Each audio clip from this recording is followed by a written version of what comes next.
This summer, I'm working for the Boston Summer Scholars Program. I work 5 days a week in a career-oriented job, and then on Friday mornings, almost 600 of us will meet at Boston University for workshops to help us with job preparation, interview skills, networking, and life planning. I work for My Town. I work at Artists for Humanity. I work at the Boston Globe. I work at Youth Enrichment Services. I work at Teen Empowerment. If you want to be a lawyer, stand up and shout out, Your Honor, I object! Your Honor, I object!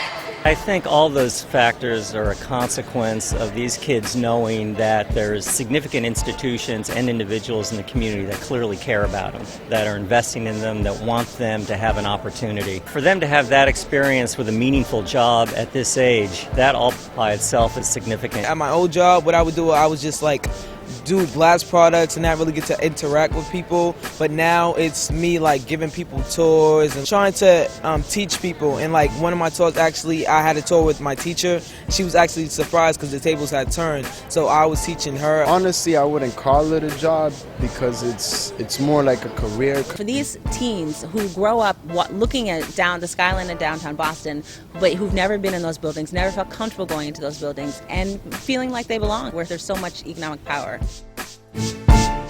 The Fridays are very important. You know, they learn about the businesses, they learn about themselves, and they carry that on. In 7 weeks they're here, that builds inside of them. As they go along, go back to school, they have the extra confidence, that the confidence they can achieve anything they want to. It's your confidence. You know, how do you walk into a room? What's your disposition? Just learning how to speak your mind everywhere you go, you know, getting all the information that you need to build yourself and become a great leader in your community. Acrobatic from Gemini 45 came and he was talking to us about like being ready for life and being responsible. Make sure you always give good eye contact and do not outstay your welcome. They've really been able to network with a lot of people in the community, a lot of people in corporations, a lot of the guest speakers, and it's really opened their minds and opened doors. There was an interview where you learn how to dress in an interview and act in an interview, which was really helpful for me. So just give us a quick synopsis of what. Basically, we're just all like, you know, before we all did our scenarios one by one, we would come up and then freeze. Right. No. The venue excited me because we've said you matter. I'm that kid. I'm that kid 32 years ago that a mentor and somebody took and said, if you believe and you work hard, things are possible. My message for corporation is just listen to voices of the young people and just help us out. Me having this job, it's like I have a second way out. So if someone was to approach me and I'm like, no, I'm good on that because like I have a job and and I'm trying to be successful, I'm trying to do something with my life.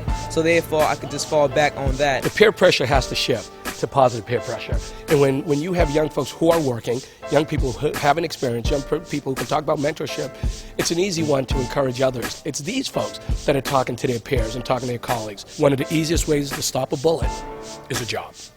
So I ask all of you, my community and my people, to do what you can to help our community prosper by diminishing the stereotypes that hold us down. You just come and get leadership skills, then bring it back to your community. I think ultimately this is going to make the youth better and further down, make our further down generations better. When these students go back to their neighborhoods, they can tell them what it's like to work, the pride that you get, the skills that you learn, the impact that you make.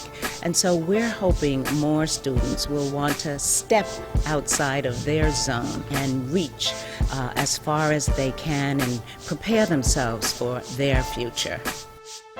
When I first entered the program, I was confident, but I didn't really know what I wanted to do. Then it really makes you reflect on yourself and what you want to do in life. This investment is going to benefit Boston not only right this second by all these nonprofits and other organizations having people to work as interns and do summer work that's so important and have extra folks there to help, but the kids, the youth also get experience that they get to take to college with them, that they get to take into their first jobs. Without this job, I wouldn't be ready for the future. The sky's the limit, anything you want to do is possible. Business people talk about return on investment. In fact, the return on this investment I think is extraordinary. To do this year-round would cost us about $1.2 million. We can find that money. And if we get companies, we will quadruple this within the next couple of years, and that's possible to do that. And so we're looking at ways that we can collaborate even further to make this program bigger and better next year.